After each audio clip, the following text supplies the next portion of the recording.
Hello, Falcons fans. Welcome to CUWFalcons.com and another installment of our weekly coaches show. Joining us here is head football coach Greg Etter. Greg, welcome to the program. Thank you. Greg, the non-conference schedule's about wrapped up. Conference schedule's about to begin. We've had 3 games to gauge where everyone needs to be. Where do you think your program is right now in terms of progress you've seen over 3 games? Well, we'd like to have more wins, obviously. Offensively, I think we've proven that we can throw the football, we can protect the quarterback. We have to establish a run game, the ability to run the ball on a consistent basis, taking what the defense will give us. Defensively, we are still trying to find our niche, so to speak. We have struggled against some people. We have played well against some people. Due to some injuries, due to performance, we have made a bunch of changes on the defensive side with position moves, and hopefully we will see a positive effect of those changes.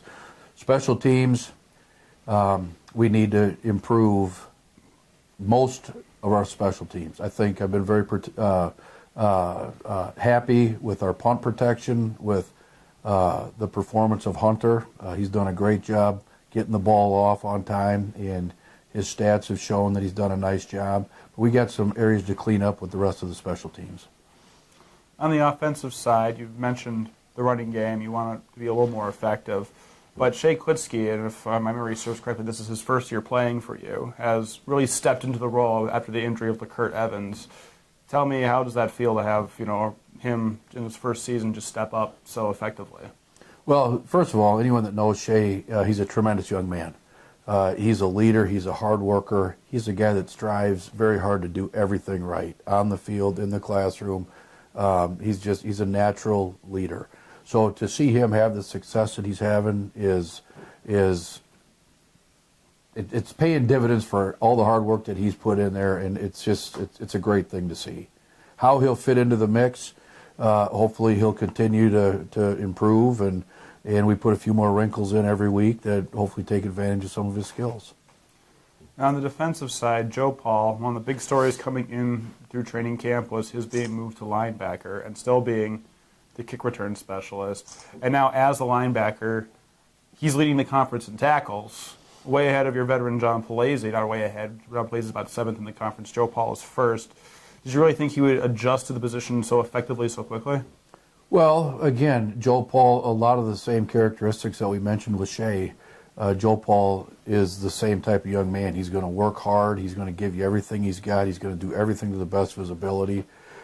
We knew his athleticism and his toughness, and we figured if we didn't think he would adjust so quickly, I don't think that we would have made that move to a linebacker position. So, yeah, we expected it. Did we expect him to be at the top of the conference with tackles?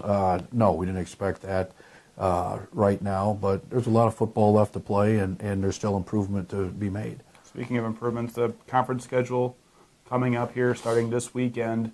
What are some things you're focusing on in practice, knowing that you're going into NAC play so soon? Well, we had a bye week last week, as you know, and we went back to the fundamentals. Again, I told you that we made a lot of position moves, and so we've got to get guys acclimated to their new positions, assignment-wise, technique-wise, etc.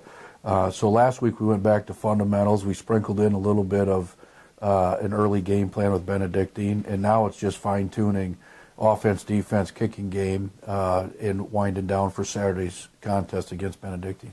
And that's going to be a big way to start the conference schedule. Benedictine right now has the best offense and the best defense of all the teams in the NAC in terms of just points scored and points allowed. So, big challenge coming into Saturday. You're opening the conference schedule against so far the best team on paper. What is that? Do you feel that is a good thing for the team to start off against such a strong opponent? Well, as soon as you get into conference play, I mean, the intensity cranks up. I feel very strongly that our conference is made up of very good football teams. I think there's a lot of parity within the conference, and for us to open up with a caliber team like Benedictine, I think it's exciting. I think our guys are excited. I'm glad we're playing at home, but it's always a tough game when we play Benedictine. You mentioned, the quality of their offense, quality of their defense.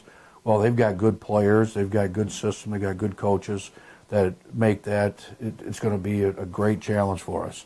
How do I like it? I'm excited for it. Our players are excited for it. We're excited for conference to start, and who better to start with than Benedictine. And of course, this weekend's family weekend, which is usually a big event here at Tomasini Stadium. How essential to your program is the support of the families, of the players, and the coaches? Well, the more people that you put in Tomasini Stadium, the more exciting it is, the better venue it is. And our players like to play in front of big crowds. And since the new stadium opened, I think we've been very fortunate to have good crowds. When the stands are full and people are around the end zone, I think it just creates an atmosphere of excitement, and that carries over onto the field with our players. They appreciate it. They play to that excitement level, and it's just a fun atmosphere. Thank you very much, Coach, for your time. The Falcons will take on Benedictine University at Tomasini Stadium this Saturday at 1 p.m. That game is also Family Day. That game can also be seen, if you can't make it, on the Concordia Sports Network. I'm Nathan Kerner for CUWFalcons.com.